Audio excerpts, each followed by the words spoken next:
بسم اللہ الرحمن الرحیم اللہم صلی وسلم وبارک علی حبیبک سیدنا و شفیعنا و کریمنا و طبیبنا و نبینا و مولانا محمد وعلی آلہ و صحبہ وبارک وسلم۔ معزز دوستو، مکرم رفیق و محترم سامعین و ناظرین، السلام علیکم ورحمۃ اللہ وبرکاتہ۔ دوستو، کلاس نمبر 73 میں آپ سب کا استقبال ہے۔ دوستو، جیسا کہ آپ جانتے ہیں کہ پچھلے کئی دروس سے، پھر کئی اسباق سے ہم لوگ ضمیر کے سلسلے میں معلوماتی بحث، پھر معلوماتی گفتگو پڑھنے اور سننے کی سعادتیں حاصل کر رہے ہیں۔ بارہا آپ سے یہ عرض کیا گیا کہ ضمیر مبنیات کی دنیا میں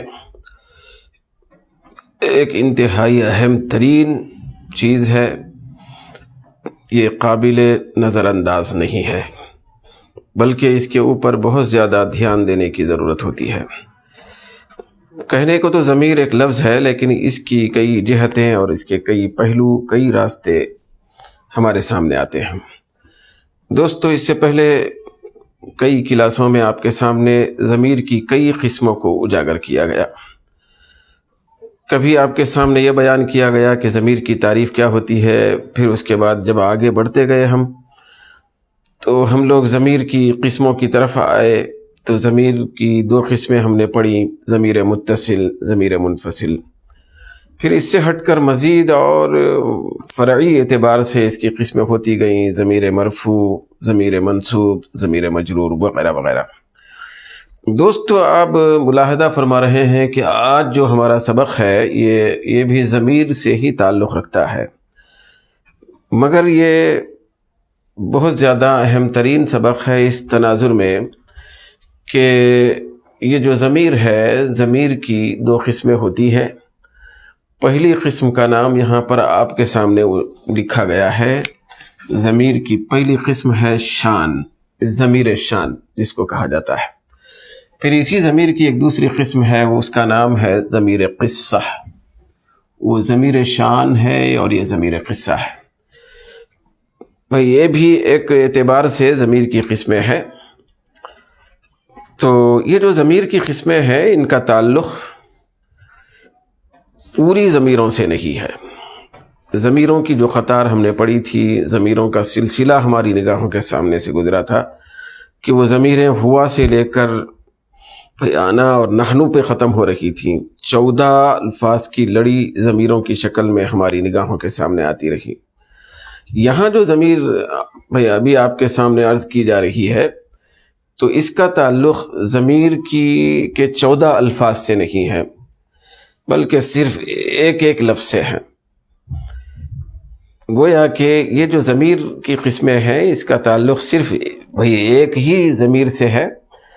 وہ ضمیر کیا ہے، انشاءاللہ تبارک و تعالی آپ کے سامنے ابھی عرض کی جائے گی۔ پہلے تو یہ ہم لوگ دیکھیں دوستو کہ یہ ضمیر، اس کی نیچے ہے ضمیر شان، یہ پہلی قسم۔ اس کے بعد اس کے تحت میں اور ایک ضمیر کے تحت میں ایک قسم یہاں پر درج کی گئی ہے، وہ ہے ضمیر قصہ۔ تو یہ ضمیر شان اور ضمیر قصہ کہتے کس کو ہیں، اس کا قصہ کیا ہے، تو اس کو ہم کچھ حد تک سمجھتے ہوئے آگے بڑھنے کی کوشش کریں گے۔ دوستو، ضمیر شان یہ کوئی پریشان کرنے والی ضمیر نہیں ہوتی۔ ضمیر شان یہ وہ ضمیر ہوتی ہے جو بالکل ابتدا میں پائی جاتی ہے، کسی بھی جملے کے ابتدا میں، جبکہ اس سے پہلے کوئی اسم نہ گزرا ہو، نہ لفظی طور پر اسم گزرا، نہ معنوی طور پر اسم گزرا۔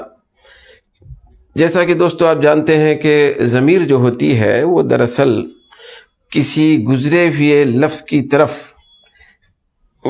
ہماری رہنمائی کرتی ہے، اس کی طرف وہ ایک راستہ فراہم کرتی ہے۔ تو دوستو، اگر جملے کے بالکل ابتدا میں ضمیر آ جائے، ضمیر ہو، پھر وہ ضمیر واحد کی ہو، تثنیہ اور جمع کی ضمیر نہ ہو، پھر اس کے ساتھ ساتھ دوستو وہ مذکر کی ہو، مؤنث کی نہ ہو، پھر اس کے ساتھ ساتھ دوستو وہ غائب کی ہو، حاضر اور متکلم کی نہ ہو۔ ضمیروں میں جیسا کہ آپ نے اس سے پہلے پڑھا کہ ضمیر تثنیہ کی بھی ہوتی ہے، ضمیر جمع کی ہوتی ہے، ضمیر حاضر کی ہوتی ہے، پھر ضمیر متکلم کی بھی ہوتی ہے۔ تو ان ساری ضمیروں سے صرف نظر کرتے ہوئے یہ جو ضمیر شان ہوتی ہے، تو ضمیر شان اس ضمیر کو کہا جاتا ہے جو واحد ہو، تثنیہ جمع نہ ہو۔ دوسری شرط یہ ہے کہ وہ مذکر ہو، مؤنث نہ ہو۔ تیسری شرط یہ ہے کہ وہ غائب ہو، غائب کی ضمیر ہو، متکلم اور حاضر کی ضمیروں میں سے نہ ہو۔ تو یہ تین چیزیں جب اکٹھا ہو جاتی ہیں تو اس وقت ضمیر شان کا وجود ہو جاتا ہے۔ تو مزید اس کے سلسلے میں اور بھی باتیں ہم کو جاننا ضروری ہے۔ وہ یہ ہے کہ دوستو کوئی ایسی ضمیر جو واحد ہوتی ہے، غائب کی ہوتی ہے، مذکر کی ہوتی ہے، تو اس کی مثال کیا ہے؟ تو دوستو سیدھی سی مثال ہے کہ اس کی مثال ہے ہوا۔ یہ دیکھیں، ہوا یہ واحد کی ضمیر ہے، مذکر کی ضمیر ہے، مذکر کے لیے بنائی گئی ہے، پھر یہ غائب کی ضمیر ہے۔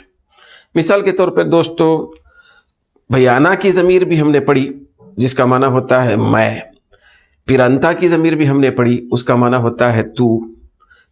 تو یہ جو ضمیریں ہیں، پھر ہیا کی ضمیر بھی ہم نے پڑھی اس کا معنی ہوتا ہے وہ، مؤنث کے لیے۔ یہاں خاص طور پر میں عرض کرنا چاہتا ہوں ضمیر شان کے سلسلے میں، اس کے بعد انشاءاللہ تعالی ضمیر قصہ کی طرف آئیں گے۔ تو ضمیر شان کی معرفت اور ان کی پہچان کما حق ہونے کے لیے میں یہ گفتگو آپ کے سامنے پیش کر رہا ہوں کہ ضمیر شان وہ ہوتی ہے جو بالکل ابتدا میں ہوتی ہے۔ پھر اس ضمیر کا عالم یہ ہوتا ہے کہ اس ضمیر کے ابتدا میں ہونے کے بعد، جملے کا آغاز ہی اسی ضمیر سے ہونے کے بعد، اس ضمیر کے بعد جملے خبریہ ہوتا ہے۔ ضمیر کے بعد جملے خبریہ آتا ہے، یہ ہے جملے خبریہ۔ جملے خبریہ یہ قید لگانے سے یہ بتانا مقصود ہے کہ جملے انشائیہ اس ضمیر کے بعد نہ ہو بلکہ جملے خبریہ ہو۔ جملے خبریہ میں دوستو دو چیزیں ہوتی ہیں، ایک ہے جملے اسمیہ، پھر دوسرا ہے جملے خبریہ کی دوسری قسم ہے، یہ ہے جملے فعلیہ۔ ایک ہے جملے خبریہ کی قسم اسمیہ، دوسری قسم ہے وہ جملے فعلیہ، چاہے وہ جملے اسمیہ ہو یا جملے فعلیہ ہو۔ بہرحال جملے خبریہ کے تحت میں پائے جانے والے جو دو جملے ہیں، جو دو قسمیں ہیں، جملے اسمیہ یا جملے فعلیہ، یہ دو جملوں میں سے کوئی بھی جملہ ضمیر کے بعد پایا جائے، جو ضمیر ابتدا میں ہو، بالکل ابتدا میں، پھر اس کے ساتھ ساتھ وہ ضمیر ان شرائط کی حامل ہو، مطلب وہ واحد کی ضمیر ہو، مذکر کی ضمیر ہو، غائب کی ضمیر ہو، جیسے کہ ہوا کی ضمیر ہے۔ تو اب مثال کے طور پر دوستو ہوا کی ضمیر اگر جملے خبریہ یعنی جملے اسمیہ یا جملے فعلیہ سے پہلے کے بعد پائی جائے، پہلے ضمیر ہے اس کے بعد جملے خبریہ آ رہا ہے، چاہے وہ جملے اسمیہ ہو یا فعلیہ، تو ایسی صورت میں اس ضمیر کو ضمیر شان کہتے ہیں۔ ضمیر شان یہ جو ضمیر ہوتی ہے دوستو، یہ ضمیر جیسے کہ یہاں دیکھیں قل هو اللہ احد، یہ سورۃ الاخلاص کا ابتدائی حصہ ہے۔ قل هو اللہ احد، اس میں دوستو یہ جو قل کا لفظ ہے یہ الگ جملہ ہے، یہ جملہ الگ ہے۔ جیسے ہی قل کہا گیا بس یہ جملہ مکمل ہو گیا، ایک الگ جملہ ہو گیا۔ اس کے بعد جو جملہ آ رہا ہے دوستو ملاحظہ فرمائیں، هو اللہ احد، میرے محبوب آپ فرما دیں وہ اللہ ایک ہے۔ یہ جو ترجمہ ہے تو ہوا، یہ پہلے جملے کے بالکل ابتدا میں، کلام کے بالکل ابتدا میں یہ ہوا کی ضمیر آئی ہوئی ہے، اور یہ ہوا کی ضمیر واحد بھی ہے، مذکر بھی ہے، غائب بھی ہے۔ تو یہ ضمیر جو اللہ احد، یہ جو اللہ احد، یہ جو جملہ آ رہا ہے، یہ جملہ یہی وہ جملہ ہے دوستو، یہ جملے خبریہ اس کو کہا جاتا ہے۔ تو یہ جیسے کہ آپ کے سامنے یہاں بیان کیا گیا، جملے خبریہ، اس کی دو قسمیں، جملے اسمیہ، جملے فعلیہ، یہ ہے جملے خبریہ۔ تو جملے خبریہ میں یہ جملے اسمیہ ہے کیونکہ اسم سے شروع ہو رہا ہے۔ اللہ، یہ اسم ہے، اس کے بعد احد اس کی خبر ہے، تو اللہ احد یہ جملے بھئی اسمیہ ہے۔ تو یہ جو جملے اسمیہ ہے یہ کس کے بعد آیا ہے دوستو؟ یہ ہوا کے بعد آ رہا ہے۔ ہوا کہاں آیا ہے؟ یہ ہوا کا جو لفظ ہے، ہوا کی جو ضمیر ہے جو واحد مذکر غائب کی ہے، یہ بالکل ابتدا میں آئی ہے۔ بالکل ابتدا میں آنے کا مطلب یہ ہے کہ اس ضمیر سے پہلے کسی اسم کا گزر نہیں ہوا، کسی کا تذکرہ نہیں ہوا۔ جیسے کہ دیکھیے ہوا یہاں پہ لایا گیا، اس سے پہلے اللہ جو اللہ کا لفظ ہے اس کا ذکر نہیں ہوا، نہ لفظاً ذکر ہوا نہ معناً ذکر ہوا، بس ڈائریکٹ ہوا سے بات شروع ہوئی۔ تو ہوا بولنے کے بعد، ہوا کہنے کے بعد ایک جملہ آیا، وہ جملے اسمیہ ہے، جملے خبریہ کی قسم ہے۔ تو اس طرح کی کیفیت سے بھرپور جو جملہ جو ضمیر ہوتی ہے تو اسی کو ضمیر شان کہتے ہیں۔ تو یہ جو ہوا کا لفظ ہے، ہوا کی ضمیر ہے، یہ ضمیر شان ثابت ہو گیا۔ ضمیر شان کیوں ثابت ہو گیا دوستو؟ یہ اچھے طریقے سے ہم کو ذہن میں اتارنا ہے اس ضمیر کے سلسلے میں، کیونکہ عام طور پر ضمیر شان اور ضمیر قصہ کے سلسلے میں ہمارے ذہن بہت خالی ہوتے ہیں۔ تو اس لیے زور دے کر میں عرض کر رہا ہوں کہ یہ جو ضمیر ہے مثال کے طور پر آپ کے سامنے پیش کی گئی ہے، وہ ہوا کی ضمیر جو اللہ احد والے جملے سے پہلے ہے، پھر وہ اس ضمیر سے پہلے کوئی اسم نہیں گزرا ہے، اللہ کا لفظ نہیں گزرا یا کوئی اور اسم نہیں گزرا، تو بالکل ابتدا میں یہ ضمیر آئی ہے، تو لہذا اس کو ضمیر شان کہتے ہیں۔ جہاں کہیں بھی واحد مذکر غائب کی ضمیر وہ ہوا ہے یا ہو ہے، جیسے انہو ہے تو وہ بھی ہو یا ہوا ہو، واحد مذکر غائب کی ضمیر اگر بعد میں آنے والے جملے خبریہ سے پہلے ہو اور اس سے پہلے کسی اسم کا گزر نہ ہوا ہو کہ جس کی طرف وہ ضمیر نشاندہی کر رہی ہو، ایسا نہ ہو، بلکہ متکلم اور بات کرنے والے کے ذہن میں وہ خاکہ ہو کہ وہ ہوا کہہ کر وہ کیا کہنا چاہتا ہے، اس سے مراد کیا ہے، وہ متکلم اور بات کرنے والے کے ذہن میں اس کا ایک خاکہ ہوتا ہے، بھئی اس کا ایک پس منظر ہوتا ہے، تو وہ ذہن میں ہو، لفظوں میں وہاں موجود نہ ہوا ہو پہلے، پھر وہ جو متکلم کے ذہن میں ہوا کا کیا مطلب ہے اور ہوا کی کیا مراد ہے وہ ذہن میں موجود ہے، تو اسی ذہن میں موجود رہنے والی چیز کی مکمل طور پہ وضاحت وہ بعد والا جملہ کر رہا ہو۔ جیسے کہ یہاں پہ اللہ احد ہے، تو بعد میں آنے والا یہ جو جملہ ہے یہ ہوا کا کیا مطلب ہے، ہوا سے کس طرف اشارہ ہے، یہ ہوا کس جانب نشاندہی کر رہا ہے، تو اس کا ایک خاکہ ذہن میں ہے۔ تو جو خاکہ ہمارے ذہن میں ہوا سے تھا مراد، وہی چیز یہاں بعد میں لائی گئی ہے جملے کی شکل میں، اللہ احد کی شکل میں۔ تو ایسی جہاں کہیں صورتحال ہو اور وہاں واحد مذکر غائب کی ضمیر ہو تو اسی کو ضمیر شان کہتے ہیں دوستو۔ اسی لیے کہ یہاں جو متکلم کے ذہن میں ایک خاکہ ہوتا ہے، بھئی اللہ ایک ہے، جیسے ہوا جب بولا گیا ہو اللہ احد، وہ اللہ ایک ہے، تو اللہ ایک ہے، تو یہ جو الفاظ ہیں ہوا سے پہلے تو لفظوں میں موجود نہیں ہے، لیکن ہمارے ذہن میں موجود تھا، ہمارے ذہن میں موجود تھا ہوا سے کیا مراد ہے، وہ اللہ ایک ہونے کے بارے میں وہ ہوا کا لفظ ہم استعمال کر رہے تھے، اللہ کی طرف اس کی نشاندہی کی جا رہی تھی، وہی نشاندہی جو ذہن میں تھی، جو ذہن میں خاکہ تھا، وہی لفظوں میں یہاں ہوا کے بعد پایا گیا۔ تو ایسی صورت میں جو متکلم بات کرنے والے کے ذہن میں جو چیز موجود تھی وہ لفظوں میں ضمیر ہوا کے بعد لائی جائے، لکھا جائے، پایا جائے، تو ایسی صورت میں اس ضمیر کو ضمیر شان کہتے ہیں۔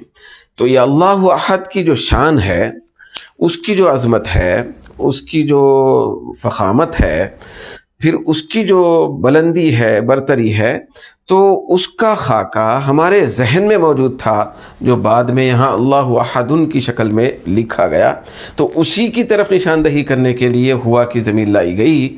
تو لہذا شان بتانے کے لیے، عظمت کا اظہار کرنے کے لیے یہ ضمیر شان لائی گئی ہے، تو اس لیے ضمیر لائی گئی تو اس کو ضمیر شان کہتے ہیں، شان بتانا مقصد ہوتا ہے۔ دوستو یہاں پہ لکھا گیا ہے، دیکھیں یہاں دو لفظ لکھے گئے ہیں، ایک ہے مفسر، مفسر کا مطلب ہے وضاحت کرنے والا، ایک ہے مرجع جس کو عام طور پر تلفظ میں ہماری بولی میں مرجع کہا جاتا ہے، اصل میں دیکھا گیا تو اس کو کہنا چاہیے مرجع۔ تو اب ہم مرجع بھی کہہ سکتے ہیں سمجھنے کے لیے، مگر وہ اصل ہے تلفظ اس کا ہوتا ہے مرجع، لوٹنے کی جگہ۔ مفسر کا مطلب ہوتا ہے وضاحت کرنے والی چیز، مرجع کا مطلب ہوتا ہے لوٹنے کی جگہ۔ ضمیر جو ہوتی ہے، جیسے مثال کے طور پر یہاں پر ہوا کی ضمیر ہے، ہر ضمیر کا ایک مرجع ہوتا ہے، مرجع مطلب اس کے لوٹنے کی جگہ ہوتی ہے۔ مثال کے طور پہ دوستو، اگر ہم کہیں وہ، تو وہ سے مراد کیا ہے، کیا مطلب ہے بھائی وہ کا؟ تو یہ وہ کے لوٹنے کی جگہ کون سی ہے، کون سا اسم ہے، کس کا ذکر ہوا؟ خالد ہے، رشید ہے، فرید ہے، محمود ہے، ابراہیم، کیا ہے وہ سے مراد؟ یا کوئی چیز ہے، کوئی شہر ہے، کوئی بستی ہے، کوئی جانور ہے؟ تو ہوا وہ کا مطلب کیا ہے؟ تو وہ کا مطلب جب متعین کیا جاتا ہے، وہ کا مطلب جس کی طرف لے جا کر ہم سمجھ سکتے ہیں کہ ہوا کا مطلب کیا ہے، وہ کا مطلب کیا ہے، تو اس کو مرجع کہتے ہیں، کہ وہ کا جو لفظ ہے وہ کس بات کی طرف نشاندہی کر رہا ہے، اس کا مراد کیا ہے، وہ جو مراد ہے جس کی طرف وہ کا لفظ یا ہوا کا لفظ جا رہا ہے، متوجہ ہو رہا ہے، تو اسی کو مرجع کہتے ہیں۔ تو ہر ضمیر کا ایک مرجع ہوتا ہے۔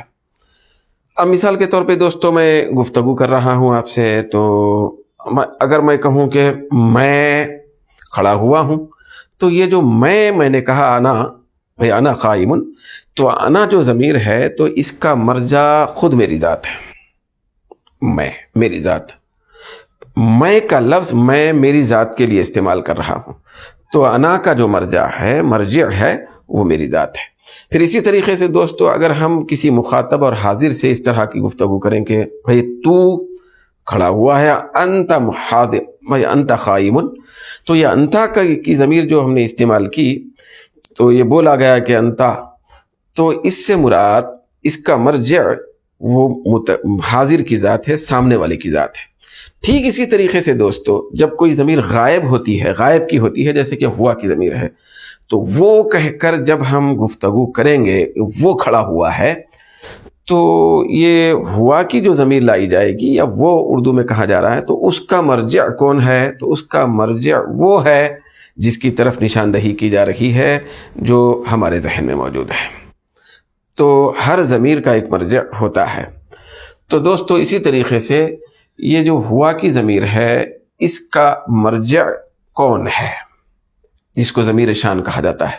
تو دوستو اس کا مرجع مطلب اس کے لوٹنے کی جگہ کوئی بھی نہیں ہے، مرجع وہ ہے، اب دیکھا جائے تو جو متکلم ہے، جو بات کر رہا ہے، اس کا ذہن ہے۔ تو دوستو یہ جو ہوا کا لفظ ہے، ہوا کی ضمیر ہے، اس کو ہم آگے نہیں لوٹا سکتے۔ لوٹنے کا تعلق اور لوٹانے کا تعلق یہ پیچھے سے ہوتا ہے، پیچھے سے۔ تو پہلے کوئی لفظ گزرا ہو، کوئی اسم گزرا ہو، اس کے بعد ہوا لایا جائے تو اس کو کہتے ہیں لوٹانا، اور وہ جو اسم گزرا اس کو کہتے ہیں مرجع۔ تو یہاں پہ ہم اللہ احد جو ہے، تو اللہ کے لفظ کو مرجع نہیں بنا سکتے، کیونکہ یہ تو بعد میں ہے۔ مرجع کا تعلق غائب کی ضمیر کے سلسلے میں یہ ہے، مرجع کا تعلق پیچھے سے ہوا کرتا ہے غائب کی ضمیر میں، تو یہ مرجع نہیں۔ تو دوستو لفظی طور پر اس کا کوئی مرجع نہیں ہے، ہاں البتہ غور کیا جائے تو متکلم جو بات کر رہا ہے اس کے ذہن میں جو چیز موجود ہے وہ اس کا مرجع ہو سکتا ہے۔ تو اس طرح یہ ایک چیز ہو گئی۔ جب مرجع نہیں ہے اس کا لفظوں میں، پیچھے نشاندہی کرنے کے لیے کہ ہوا سے مراد کیا ہے، تو پھر ہم یہ ہوا کا مطلب کیسے سمجھیں، اس کی مراد کیسے متعین کریں؟ تو اس کے سلسلے میں دوستو ایک مفسر ہوتا ہے۔ وہ مفسر یعنی وضاحت کرنے والا، پیچھے مرجع کون ہے، کس کی طرف نشاندہی کی جا رہی ہے ہوا کے لفظ سے، تو اس کو سمجھنے کے لیے آگے ہوا کی ضمیر کے آگے بھئی ایک جملہ آتا ہے جس کو جملے خبریہ کہا گیا، چاہے اسمیہ ہو یا فعلیہ، جیسے کہ یہاں پہ جملہ آیا ہوا ہے اللہ احد۔ تو یہ جملہ دراصل ہوا کا مرجع کون ہے، کس طرف یہ نشاندہی ہوا کی جا رہی ہے، کس طرف یہ متوجہ ہے اس کو بتانے کے لیے، اس کی وضاحت کرنے کے لیے یہ جملہ آ رہا ہے، تو اسی لیے اس آنے والے جملے کو مفسر کہتے ہیں، وضاحت کرنے والا جملہ، وضاحت کرنے والے الفاظ۔ تو لہذا جب ضمیر شان کہہ کر یہ ضمیر کا لفظ استعمال کیا، ضمیر شان کے طور پر بولا جائے، تو اس کے اندر کئی شرائط پائے جاتے ہیں۔ پہلے تو یہ ہے کہ وہ ضمیر شان اس وقت بنتی ہے جب کہ وہ واحد ہو، تثنیہ اور جمع کی ضمیر کبھی بھی ضمیر شان نہیں بن سکتی۔ پھر اسی طریقے سے دوستو حاضر اور متکلم کی ضمیریں یہ کبھی بھی ضمیر شان نہیں بن سکتی۔ واحد ہو، مذکر ہو اور غائب کی ضمیر ہو، جیسے کہ مثال کے طور پہ ہوا ہے، تو ایسی صورت میں اس کو ضمیر شان کہا جاتا ہے۔ اس کے اندر دراصل جس کی طرف یہ نشاندہی ہوا کے ذریعے سے کی جا رہی ہے، اس کی عظمت و شان کو بیان کرنا مقصد ہوتا ہے، اس لیے اس کو ضمیر شان کہتے ہیں۔ دوستو یہاں مختصر یہ بات بھی عرض کی جا رہی ہے، اس کے مقابل میں، اس کے بازو میں یہ ہے ضمیر قصہ۔ ضمیر قصہ کس کو کہتے ہیں دوستو؟ ضمیر قصہ میں اور ضمیر شان میں صرف معمولی سا فرق ہے، زیادہ فرق نہیں ہے۔ وہ فرق یہ ہے کہ یہاں ضمیر شان کے تحت میں جو شرائط تھے ضمیر شان بننے کے لیے، یہ بنانے کے لیے، وہ یہ تین تھے کہ واحد ہو، مذکر ہو اور غائب ہو۔ ٹھیک اسی طریقے سے دوستو یہاں پہ بھی وہی شرائط ہیں، لیکن ایک جگہ کا فرق ہے، وہ ہے دوستو ضمیر قصہ اس وقت بنتی ہے کوئی ضمیر جب کہ وہ واحد ہو۔ وہی تو مشترک بات ہو گئی، یہ بھی واحد ہے شان، یہ بھی واحد ہے، چلو دونوں تو برابر ہو گئے۔ پھر اس کے بعد یہاں مذکر کا لفظ ہے، یہاں مؤنث کا لفظ ہے۔ بتانا مقصد یہ ہے کہ ضمیر شان یہ مذکر کی ضمیر کو کہتے ہیں، ضمیر قصہ مؤنث کی ضمیر کو کہتے ہیں۔ تو یہ اگر وہی ضمیر جو بالکل ابتدا میں پائی جا رہی ہے اور اس کے بعد جملہ مفسر کے طور پہ آ رہا ہے وضاحت کرنے والا، پھر اس ضمیر کا کوئی مرجع لفظی طور پر، معنوی طور پر نہیں ہے، تو ایسی صورت میں اگر وہ ضمیر مذکر کی ہے تو ضمیر شان کہتے ہیں، مؤنث کی ہے تو ضمیر قصہ کہتے ہیں۔ غائب ہونے میں بھی دونوں برابر ہے کہ ضمیر شان بھی غائب ضمیر ہوتی ہے، ضمیر قصہ بھی غائب ضمیر ہوتی ہے۔ دوستو دونوں کی مثالیں یہاں بورڈ کے اوپر تحریر کی گئی ہیں، دیکھیے۔ یہ قل هو اللہ احد میں جو ہوا کی ضمیر ہے، چونکہ وہ مذکر کی ضمیر ہے، پھر واحد کی ضمیر ہے، غائب کی ضمیر ہے، تو لہذا اس کو ضمیر شان کہا گیا۔ پھر اس کی دوسری مثال بھی یہاں لکھی گئی ہے دوستو، ہوا رشید عالم، وہ رشید عالم ہے۔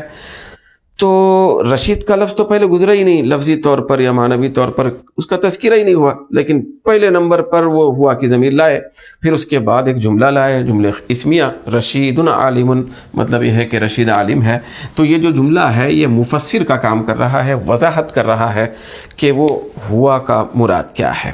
تو لہذا پورے شرائط اس کے اندر بھی پائے جا رہے ہیں۔ یہ ضمیر شان ہے، یہ واحد کی ضمیر ہے، مذکر کی ضمیر ہے، غائب کی ضمیر ہے، اس کے بعد تفسیر کرنے والا، وضاحت کرنے والا ایک جملہ بھی موجود ہے۔